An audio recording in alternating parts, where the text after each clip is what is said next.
ঈদের দ্বিতীয় দিনেও রাজকুমারের রেসপন্স ছিল দেখবার মতন।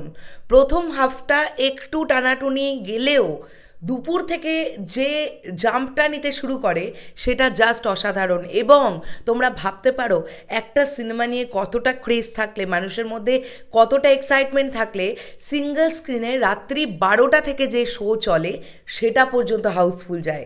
হ্যালো এভরিওয়ান, চলে এলাম আজকের প্রথম ভিডিও নিয়ে। সকলকে জানাই সুপ্রভাত। আশা করছি তোমরা সবাই খুব ভালো আছো।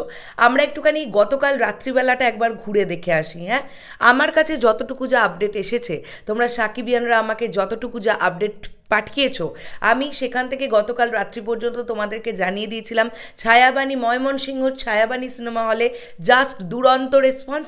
এবং এছাড়াও বেশ কিছু সিঙ্গেল স্ক্রিনের নাম আমার কাছে এসেছিল, যেমন শাপলা রংপুর থেকে শুরু করে সেনা অডিটোরিয়াম থেকে শুরু করে দারুণ রেসপন্স দেখা গেল। এখন আমরা এই ভিডিওতে আলোচনা করব মূলত দুটো সিনেমা হল নিয়ে।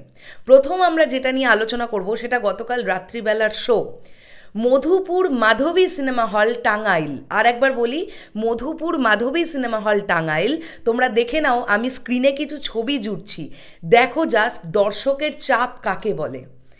এই যদি রাত্রিবেলার শোয়ের অবস্থা হয়, কেননা স্বাভাবিকভাবেই গতকাল কিন্তু কিছু ধর্মের বিষয়পত্র ছিল, তো সেইগুলো মানুষ একদম কমপ্লিট করে তারপরে কিন্তু তারা রাজকুমার দেখতে গেছেন। এবং যে কারণের জন্য দুপুর তিনটে থেকে যে শোগুলো শুরু হয়, ম্যাক্সিমাম শো কিন্তু হাউসফুল গেছে। আর আমি সিনেপ্লেক্সের কথা নতুন করে কি বলবো, সেটা তো তোমাদের সামনে এসেই গেছে।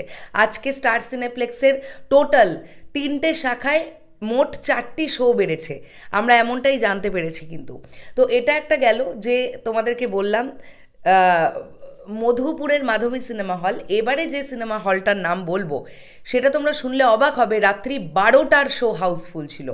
আবারও কিছু ছবি দেখাই, তাহলে তোমাদের বুঝতে আরও সুবিধা হবে। এবং আমি যে সিনেমা হলগুলোর কথা বলছি, তোমরা যদি সেই সিনেমা হলে কেউ দেখে থাকো এবং ধারে কাছে যদি কেউ থাকো, তাহলে অবশ্যই আমাকে জানাবে, আমাকে কিন্তু বিষয়টা জানাবে, ঠিক আছে?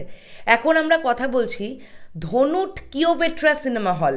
ধনুটের কিওপেট্রা সিনেমা হল রাত্রি 12টার শো, দেখো জাস্ট কি অবস্থা। তোমাদের ছবি দিয়ে দেখাচ্ছি। রাত্রি 12টা মানে সেই শো ভেঙেছে প্রায় রাত্রি 2:30। সেই শোটা হাউসফুল শো। মাঝ রাত্রিবেলায় মানুষ, মানে দর্শক জাস্ট হুমড়ি খেয়ে তারা ভুলে যাচ্ছে অত রাত্রিবেলায় তারা কিভাবে বাড়ি ফিরবে, তাদের বাড়ি ফিরতে হবে। সাকিব ভাইয়ার প্রতি ভালোবাসা এতটাই তাদের যে তারা কোনো কিছু মানছে না। রাত্রি 12টার শো পর্যন্ত হাউসফুল যায়। এই ক্রেজ আমার মনে হয় বাংলাদেশে ওয়ান অ্যান্ড অনলি একজনের আছেই, তিনি মেগাস্টার শাকিব খান। এবং রাজকুমার দিয়ে তিনি আবার একবার প্রমাণ করেছেন। সেসব সুশীল সমাজের লোকজন বলতো যে সাকিব ভাইয়া নাকি অভিনয় জানেন না, তিনি নাকি অভিনয়ে দক্ষ নন, তাদের সামনে আবার একবার মুখে ঝামা ঘষে দেখিয়ে দিয়েছে রাজকুমার ছবিতে কিভাবে অভিনয় করতে হয়। আমি যা যা রিপোর্ট পাচ্ছি, রিপোর্টগুলো পাওয়ার পরেই আমার এত ইচ্ছে করছে রাজকুমার ছবিটা দেখার জন্য, কিন্তু আমার তো হাত পা বাঁধা, আমার পাসপোর্ট হয়নি, আমি বাংলাদেশ যেতে পারিনি। তাই ইন্ডিয়ায় যেদিন রিলিজ হবে আমি ফার্স্ট ডে ফার্স্ট শো দেখব এবং দেখে তোমাদের জন্য রিভিউ আনবো। সত্যি কথা বলতে কি, একটা সিনেমা নিয়ে এত ভালো কথা শোনার পরে না আর সত্যি মনকে আটকানো যায় না, মনে হয় কখন দেখবো সিনেমাটা। তো আমার দুর্ভাগ্য, আমার পাসপোর্ট হয়নি, কিন্তু ঠিক আছে, নেক্সট টাইম সাকিব ভাইয়ার ছবি আমি বাংলাদেশ গিয়েই দেখব। আশা করছি ততদিনের মধ্যে আমার পাসপোর্ট ক্লিয়ার হয়ে যাবে। শেষ করলাম ভিডিওটা, কেমন লাগলো অবশ্যই কমেন্ট করে জানিও। দেখা হচ্ছে আবার খুব শিগগিরই নতুন কোনো ভিডিও নিয়ে। তাহলে এখনের জন্যে টাটা।